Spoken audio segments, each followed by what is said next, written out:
当你正准备进入甜美的梦乡时，却被旁边的鼾声所打断，翻来覆去难以入眠。先别忙着生气，这可能是睡眠呼吸暂停综合症的信号。为了不影响自己的健康，同时不影响伴侣的睡眠质量，这台乐普呼吸机可以趁脚背上。半夜总被打鼾憋醒，是因为气道被堵塞，呼不进氧气。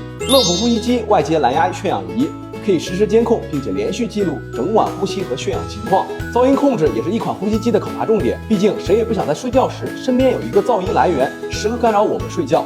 乐普呼吸机就带有7重降噪，实测噪音低至27dB，相当于在安静的图书馆。另外，它的佩戴也很方便，360度可拆卸转接头，无论呼吸机摆在什么方位，管子都不会扭曲，正睡侧睡都不影响，不成为你睡觉的负担。乐普呼吸机，做你夜间的守护者。